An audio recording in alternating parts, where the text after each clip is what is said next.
Hello, everyone. I'm here with Dita now. Dita, how are you doing? I'm good, thank you. Yeah, I'm doing well as well. And Gita is here for, I guess, like emotional support. Gita, how are you doing? Whoopsie. We're gonna just do that over. Yeah. we don't need to stop it. I can just cut Okay. it. Hello, everyone. I'm here with Dita. Dita, how are you doing? I'm good, and you? I'm doing well. Yeah, thanks for asking. And we're also here with Gigi, who's, I guess, kind of like emotional support. Gigi, how are you doing? I'm great, thank you. Yeah. How's your day been? Today's good, a little bit rough, but good. Yeah. That makes sense. I guess sometimes we have days and it's rough, but we get through it. I guess it sounds like it wasn't too rough. It wasn't. Okay.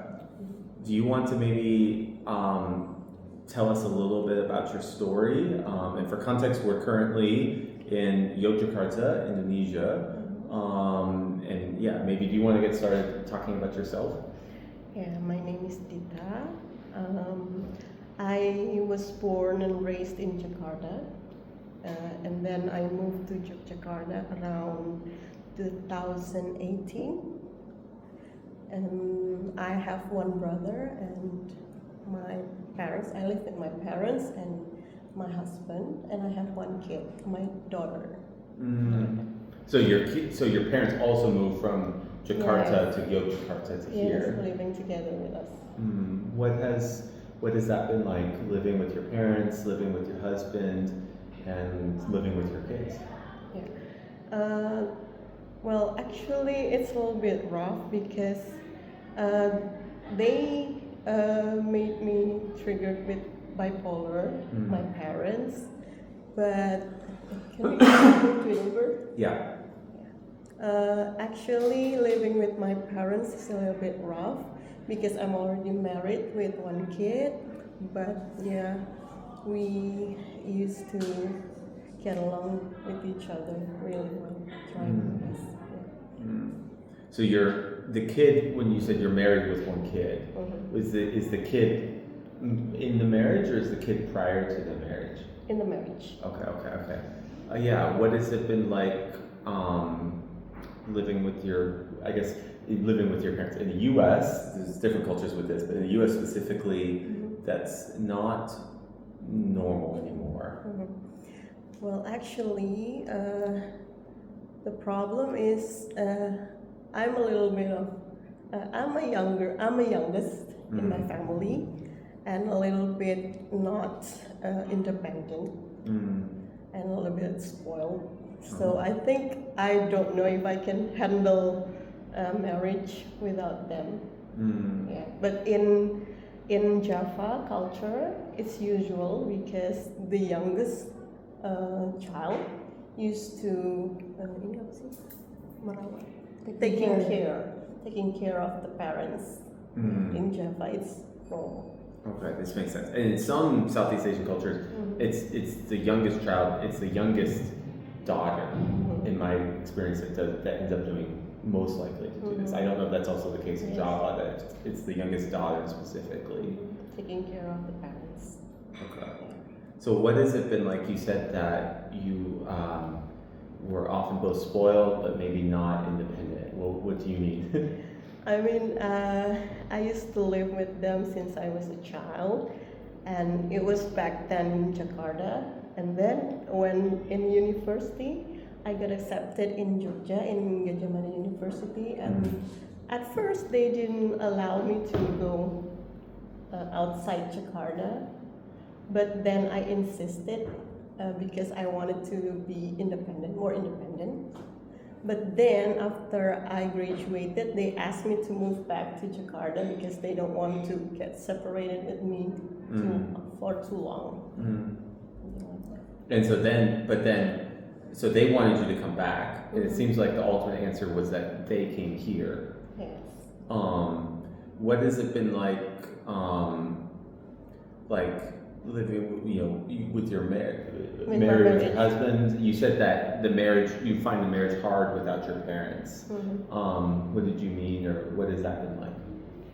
I mean, I'm not used to do household things because since I was a child, I was a little bit spoiled. Mm. So I didn't really do household chores like that. And they told me to learn because I got married with my husband, but maybe I'm not really trying my best. Mm. So I still need my mother's assistance up till now. To do the To household do work. household work. That makes sense. It might be helpful to kind of explain what the expectations in maybe Java Yes. for household for housework and things like that, because there's a lot of different cultures that would do that very differently. Yeah, something like that. So what are the kind of expectations for like household work for you as a wife right now?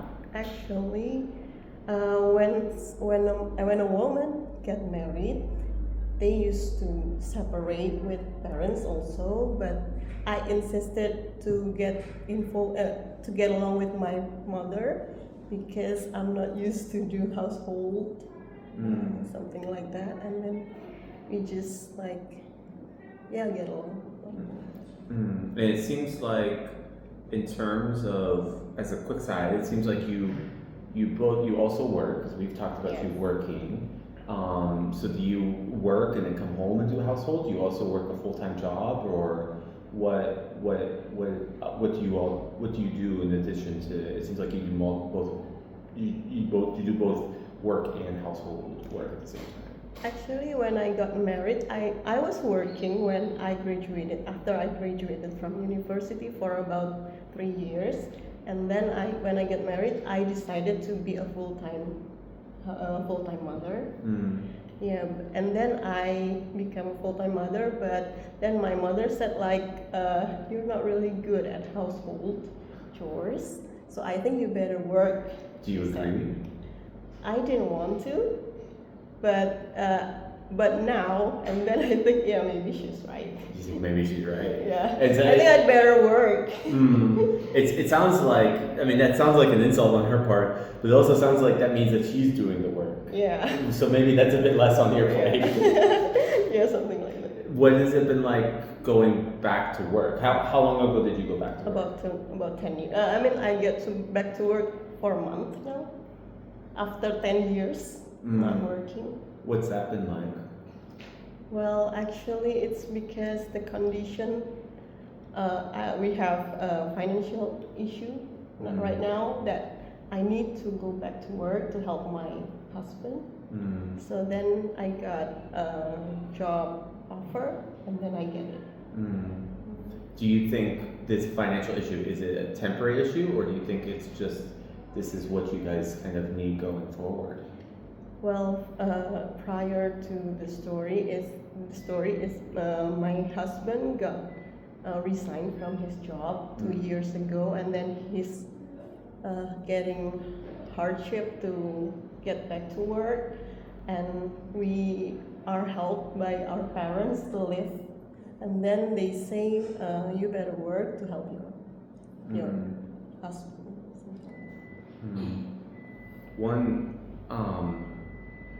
Yeah, I guess this makes sense. So your husband has your husband been able to find a new job since being able to? For now, he's not working yet. Okay, so basically you're kind of picking up the slack. Yeah. Something.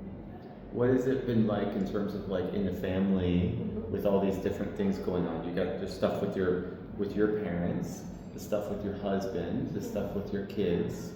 How has this all been?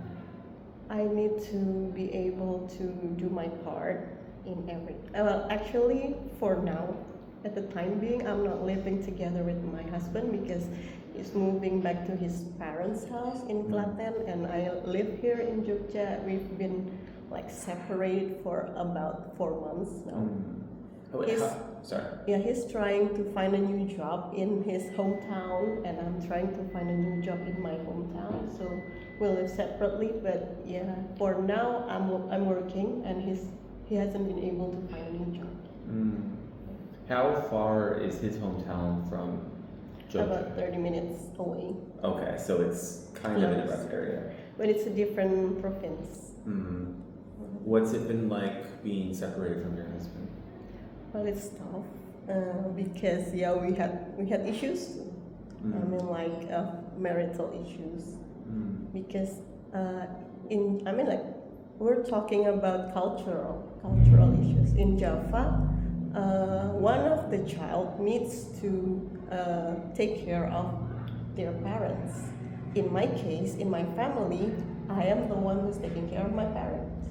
And then in his part, he's the one taking care of his parents. So we both are separated to take care of both our parents. Okay. Yeah, this makes sense. I guess both of you guys can't take care of both of your parents unless both of your parents move. Yeah. What is it? What kind of marital issues have you guys been having? Well, at first it's because of financial issues, because 2 years being jobless is, of course, rough. And then I was asked to move to Klaten, to his hometown, but I refused to be there. And I insisted to still stay with my parents here. And he is the one trying to take care of his parents, so he chose to be there with his parents. But well, actually, we've been divorced once before in 2019. It's a different issue, but related to mental health issues. So I got depression in 2018, and then I got confused. I don't know what to do, and can I talk about this? If you want to. Yeah, I get depression because of social media. So at that time, I was actively using Instagram, and then I was introduced to a man, and then I got close to him, but we never really ketemu langsung. Meeting directly. We haven't met directly. He was my university friend, but for a long time we haven't been together. We haven't met for 10 years. He was abroad, and then we met at Facebook, and then we got involved, but not infidelity, no. But yeah, we got close, and then my husband was got jealous, and then we separated. And then at that time, that guy passed away. Oh. Oh, that's really sad. Yeah, he passed away, and then I got my depression because of grief. Yeah, and then I got depression. Both my husband's family couldn't accept it, and then they sued for a divorce. Yeah, but it wasn't really it was not an affair for me. I think because we were just friends, and this thing is more like mental health issues. I mean, like depression is not something that related to a love affair. Yeah, this makes total sense. And just to make sure I have the timeline correct, your depression is 2018. So you met this guy and you had the relationship with him prior to 2018. Yeah. And then he died in 2018. And then that's when you got depressed. Yes. And then by 2019, you two got divorced based off the urging from his family. Yeah. And then, so you guys you're now remarried. So what happened to result in between 2019 and now? How did you guys reconcile, or what happened? Well, he forgave me for what I did. Even I thought it was not my fault, but him and his family forgave me for what I did, and then we got together again. Well, he said that he wanted to come back to me because of our daughter. We want to raise her together again. But yeah, that's what we do now. But for now, it's a different story. Now we have financial issues, and I think it happens again the second time. Oh no. We got separated for 4 months now. Okay. So, and just to make sure I have the timeline details, so what year did you guys get back together?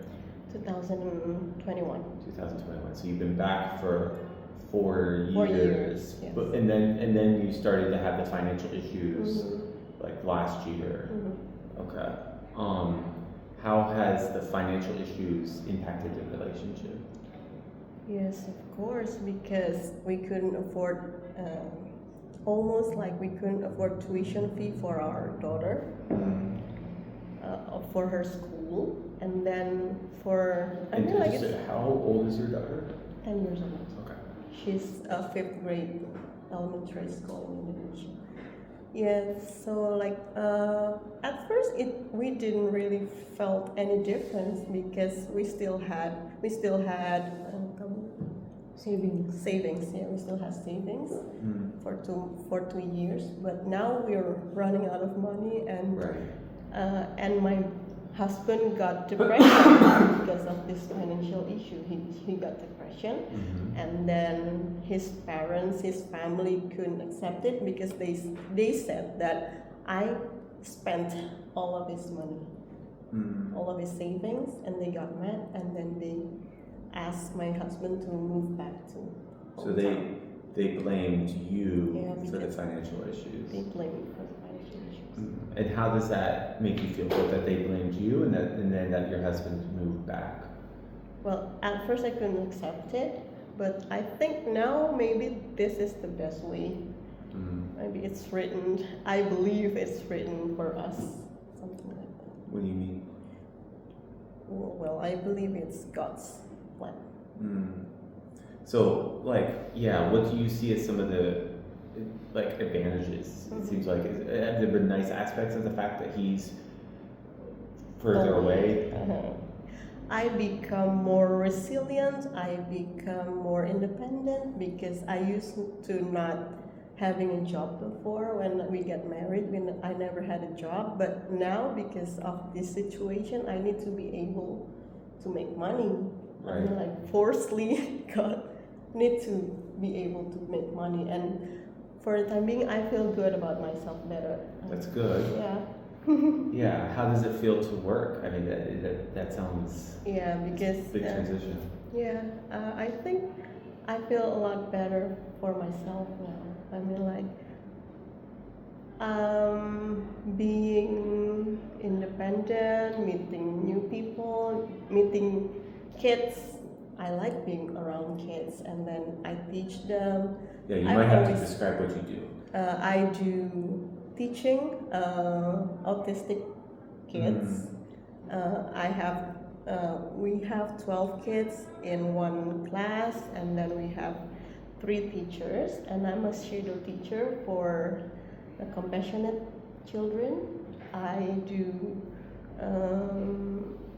I teach them how to draw, I teach them how to write, I teach them dancing, and then thanks for kindergarten. Do you like it or? Yeah. I do like it because I still have Dreams. I still have dreams. I want to become a psychologist. That's awesome. Yeah. Quick side, but in the U.S., sometimes the equivalent of your job, special education teachers, sometimes can be very stressful. Yes, It I know. really depends on the school in the U.S. for Yeah. how stressful it is. But some of them, I know multiple special ed teachers in the U.S. who are very stressed in my context. I know. When before I got married, I got a job also in special children, but at that time I wasn't really experienced, so it was hard. It was tough. And then when I got married, I thought I wanted to become a full-time mother, but at the time being, I think becoming a teacher is better than just doing nothing at home. I can see that. Yeah. I guess both involve working with children. Yeah. But yeah, what about being a teacher do you like better? Mm, Or what do you not like about staying home all day? I mean, because I have trouble not being able to do household perfectly as my mother wanted me to do. I think I would struggle with that too, to Yeah. be perfectly honest. Yeah. I'm not the cleanest Yeah. human being. And my mother, she's really, really perfectionist. She wants everything to be neat and perfect. I think she's a little bit OCD, I think. And I'm the opposite of her. So yeah, I think it's really struggling for me being together with my mom at one house, but at the time being at the other opposite, I don't think I can live away from her. So it's conflicting inside my heart. Yeah. This makes total sense. And with your dream, you want to be a psychologist. I do. Why? Because I want to help people with. Actually, I want to become a clinical psychologist. So I joined a community of mental health issues. It keeps my dream alive. Yeah. Yes. And this, I'm assuming that, so I'm talking with people in this group, which is called Kappa SC, Yes. which is like a group of people that kind of help each other out with Yes. mental health issues here in Yogyakarta, Yes. in Indonesia. So with, this makes total sense. I mean, so right now you're working with kids. Right now I'm Do working. you think as a psychologist, if you became a psychologist, that you would like to continue to work with kids, or would you like either a different age group? Would you like to continue to work with people on the autistic spectrum, or do you think you'd like a different focus? At first, I wanted to become an adult clinical psychologist, working with people with mental health issues. But I think when I work with kids, it gives me more joy. I mean, like it doesn't feel like working, because when I talk to people with mental health issues, with me also having mental health issue, it's a little bit struggling for me. But when I talk to kids, not really talk, because my student couldn't be able to talk yet. But I feel more joy when I see them. So yeah, I don't feel like working. Yeah, what's different about talking, or we'll say talking with them? I feel like they are innocent and they give me positive energy. Adults are definitely not innocent. Not really. I mean, like, adults have their own problem. When I taught the high schoolers and the middle schoolers, who might be no longer innocent. they're often up to no good too. Some of them. It's not that working with adults. It's not really enjoyable, but I think for now I prefer working with kids because it's less stressful. And so two other questions. So now you're working currently. Has that, because some of the initial issues were financial, has like the amount that you're being paid, has that been enough to sustain you and your family? Has that been good, or is it like? To be honest, no. Okay. Because it's below minimum wage in Jogja. Because in Jogja we're not really in a good wage in Jogja compared to other cities. And what is minimum wage in Jogja? 2 point something. 2 point something. 2 point something million. And so in rupiahs, that's per month. So for context, here people talk about wages per month. In different parts, like the U.S., we tend to talk per year. It's different. 2.8 million in rupiah, and in the currency here would be about only hundreds, maybe. Probably about 200. 200, Yeah, maybe 180 per month, something like that. You cannot compare to Jakarta for sure. Yeah. Yeah. How does it compare with Jakarta? Jakarta is the bigger city. It's like New York City. It has like higher cost rates. of living. Yeah. Jakarta maybe around 4 million. 4 million would be about minimum wage. But I think it's because of in Jakarta you have more opportunities, because something like that. But in Jogja, I think it's more like different field. So here we have more entrepreneurship, and maybe teachers, and then civil servants for things like that. But in Jakarta, it's more like private sectors. Okay, so this is certain industries, and then Jakarta, as the big city, it has more private sector and probably all the industries because it just is the big city.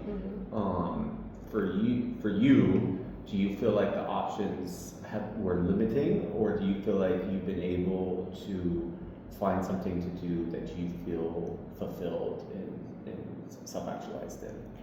When I first got my job, my mom said, you better take the job better than you did nothing. You do nothing at home. So even if it's low minimum wage, you can have more opportunities in the future because I'm restarting from zero. I'm restarting my working hours again, my experience, and maybe in the future I can have better opportunities. And with my dream, I want to continue school. With that, maybe I can have better opportunities in the future. This makes total sense. I hope with that dream. And now in the U.S., psychiatrists or psychologists, are some of they take some of the longer schooling compared to most other professions, because you have to get a bunch of certifications and all. It's a whole thing. So it seems like that could either way. That seems like it could be a bit of a journey for you. You've been working for about a month. How has this kind of impacted the relationships within your family? Both my parents were happy to see me working because I used to do nothing at home because of my depression symptom, and after I work, I found it better for me. I get less symptoms for depression. I used to not wanting to meet people, withdrawing at my room, but now I want to see people more. That's good. Because I have bipolar, and my biggest issue is depression, and my depression symptoms is more like withdrawing from environment. So when I work, I need to push myself to go outside to meet people, to do good things. And for now, my coworkers don't know that I have mental health issues. But I think I perform quite well. I perform quite well at work. I'm glad. Yeah. Do you feel like how has it been? Scratch that question. Why do you think you withdraw? Withdraw? Because I don't feel good enough as a person. What do you mean? Because I had bad past experience. I got abused when I was dating with my boyfriend. Well, it's not that I blame him, but I had issues when we were dating. Menurunkan percaya diri, lower my Confidence. Maybe also your self-esteem. Yeah, self-esteem. Yeah, this makes sense. Was this dating your current husband or dating a different guy?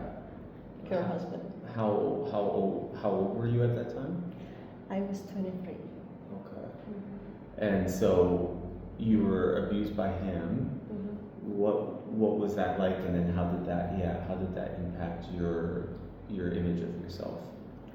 Well, at that time, my parents actually didn't really want me to date him because they think he's not a good person for me.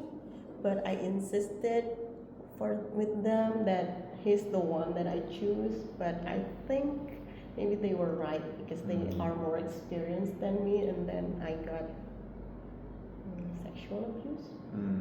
Well, maybe in the Western world it's normal, but in here at the Eastern world, in Asia, in Indonesia, you cannot do that because it's outside the religious belief. Mm. I cannot express more detail, but yeah. That's okay. This one can be pretty rough. Mhm. In the West, Mhm. whether it's okay is a bit of a complicated Mhm. conversation because I feel like there are different cultural threads, and there can be people that try to hide sexual abuse, and there can be people who are very keen on making sure that it doesn't happen. That's a whole conversation. But yeah, this is really sad. And do you think that, like,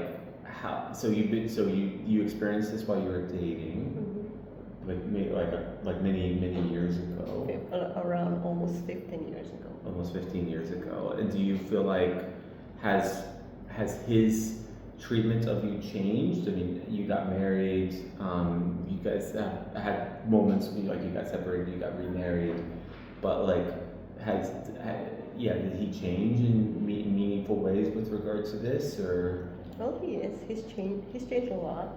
He learned his lesson, and he's trying to be a good husband, a good father. But maybe it's traumatizing, right? So I couldn't really forgive him for what he did. So yeah, it's overshadowing throughout the marriage. This makes sense.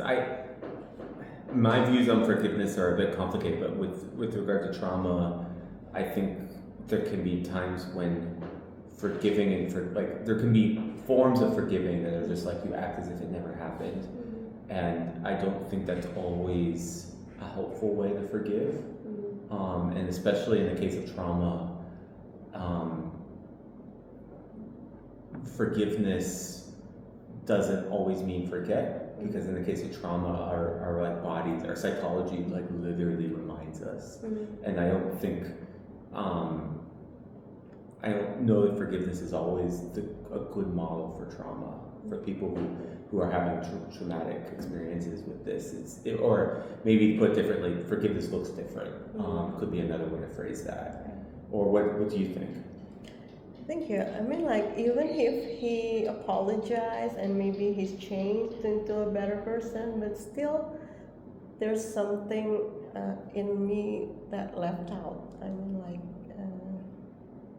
I don't think I can be the same person as before, because I lost my opportunity in a lot of things. He used to be a little bit jealous with people, and that's why I withdraw from surrounding and my friends were asking me, why are you changing into a different person after you date him? Why are you keep yourself locking yourself at your room? You don't want to meet people, why? And I couldn't tell them that I was traumatized. Yeah, this makes sense. It can be also hard to talk about trauma, and sometimes not talking about can also help make the trauma worse. Yeah, and it does also seem like he had a type of response, like you said, he was very jealous that he would. Yeah, in what way was he very jealous? I couldn't play with male. I couldn't spend time with the opposite sex. Even if it's friends. I have best friends. I mean, like, since I was a child, I have more male friends than women. And then when I met him, he got jealous, so I restrict myself from being around male. And it seems like if that's what you're used to, that in and of itself would be very difficult. You probably had to cut a number of relationships. Yeah, I cut relationship, but I lost a lot of friends. And I will say, for me personally, I find in different phases of life, I have phases of life where I'm mostly friends with men, but I also have phases of life, I'm currently in a phase of life where I'm mostly friends with women. Most of my close friends are women, and I think for whatever reason, for me, it's like I different phases of life, I have different needs with regard to that. So I could understand like most of my friends are men, and that being very difficult. It seems like he was a bit maybe possessive and a bit controlling. Yeah. Where are you at now? So you guys are currently separated. How do you feel about, you're currently working? It seems like it's still maybe depressed and still having issues finding a job. Yeah. But where do you feel like you're at in this relationship? Like, how do you feel about it? Well, we were not talking to each other with my husband for around 4 months, but last week he came to my house and then he said like, I want to reconcile, but for now he couldn't feed me because he doesn't have any money, but he doesn't want to separate. So it's like more like long distance marriage maybe, something like that. How do you feel being in a long distance marriage? I don't like it. Why not? I really don't like it. I don't think I would like I don't think I would like a long-term long distance relationship either. Because I had past issues with my father. Because my father worked not abroad, outside.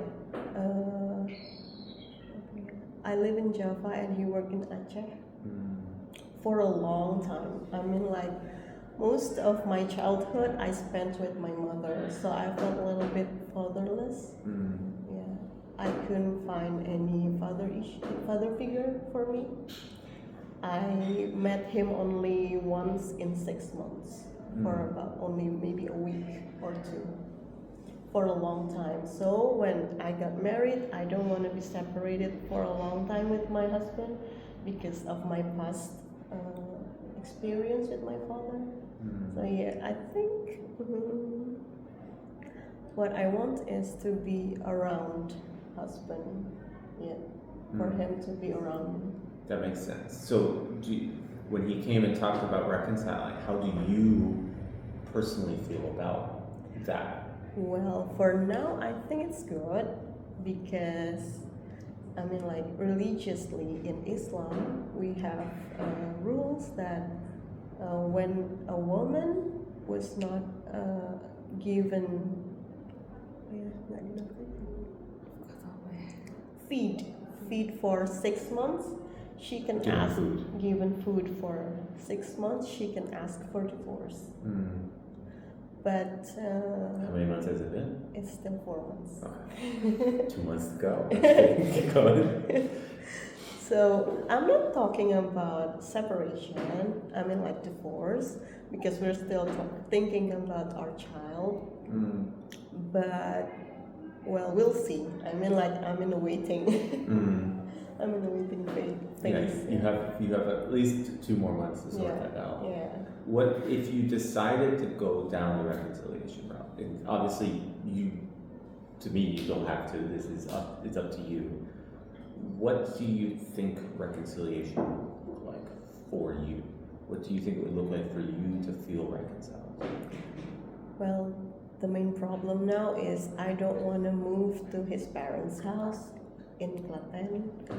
Reconciliation means he's moving back to Jogja, living with us together. Maybe separately from my parents because he's not really feeling comfortable being around my parents, living together. And my parents said that you can go somewhere else, still in Jogja, because I want my daughter to study here in Jogja I think maybe after senior high. Yeah. So I think reconciliation means he's moving back to Jogja and we live together again outside from my family's house. How do you feel about potentially living without your parents? Well, the problem is my husband's already given a house in his hometown. So I think his parents won't allow him to move back to Jogja. So I think we haven't figured it out. Okay, so it seems like right now you guys are at an impasse. That makes sense. It seems like you got a bit to sort out. In addition to the living situation, do you feel like there are like relational or emotional needs that you would need to make sure are met for you to feel reconciled? Emotionally, of course, because I mean, like being survivors. I mean, like I'm bipolar survivor and he's depression survivor. It's tough. It's tough for us. I mean, like being couple with mental health issues is tough Mm. because I have my own issues. I have my own problem. He has his own problem. And when we met, we used to get conflicting. So yeah. Maybe we need. I don't know. I still haven't figured it out how to reconcile in this situation, but it's 50-50 chance. I could see that. This makes sense. Do you feel like with both of your different mental health issues, do you feel like they exasperate each other? That might be a fancy word. Do you think the one for both of you that one of the do you think the issues that one of you has makes the other one's issues worse? Do you think they don't interact at all? They're just kind of neutral, or do you think they interact in a positive way? Interact in a negative way. What do you mean? Because his family said that I triggered him got depression, and I got depressed because of his act in the past. So I think it's interact with each other. So maybe being together is not really a good thing, but maybe separation for now is not a good thing too. Right. So maybe a long distance marriage for now is the best option. Right. At least for now. At And it least seems for like now. it seems like in the long term, maybe long distance wouldn't work. But it also seems like it seems like for you guys to get back together, you would either need to change how you both reinforce each other's problems and make each other's problems worse. Yeah. Or it's not going to work. But the problem is, I regularly go to psychologists, and the psychologist suggests us to have couple therapy. But my husband doesn't want to. So I think he needs to struggle with himself first, and then we got couple therapy. But I think for now his family doesn't allow us to do it. Yeah, it seems like his family also doesn't really necessarily like the relationship. Yeah. It also seems like his maybe even his family tries to convince him that you're the problem on some level.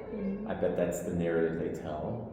It seems like do you think in general he's seeking mental health support even if it's not couples, or he just hasn't been seeking or interested in mental health support? He doesn't seek for support because he used to, when he's in Jogja, we used to go to psychiatrist together, and he takes medication, and I take medication. But for now, he is stopping the medication for 3 months. Wow. Yeah. So I don't know how he's been now. I mean, like psychologically, but I think it gets worse. I could see that being potentially the case. I could definitely see that. Maybe so another question, a bit of a different angle. For people in kind of this, like we'll say a complex marriage like this, maybe even particularly women like yourself, what would you recommend? What have you learned has been helpful for you, and is there anything that you would recommend? I think you better put yourself first. You put your mental health first. What does that look like for you? I mean, find something that you like. Be the best version of yourself, even if other people think it's not the best way, but you know yourself better, so do what you like. Yeah, I could definitely see this. But still in rules, like maybe in Asia, in Eastern world, we have a lot of different rules for women, but we can still be able to make ourselves happy without forgetting our roles in family. What does it look like for you to make sure that you're happy and that you're taking care of yourself and that you're doing this? What does that look like for you? When I feel my self-esteem raised and I feel more confident with myself now, I feel better about myself, I have positive thinking about myself. Because before I was thinking, will I make my husband get mad for what I do? But I think for now I prefer to do what I want first, because it's actually my mother said that you better find yourself first before him, because when you are happy, your child will feel the atmosphere, something like that. And now I feel better about myself. Maybe someday if he come back, if he return to our home, I can be a more positive person. Well, terima kasih. Thanks for taking the time. And how would you like to sign us out? Something like this. Can I do this? It's love. This is love. So for context, this is a heart. This is a heart. Yeah. All right. So I guess we're gonna all say love. Yeah. Read. Love.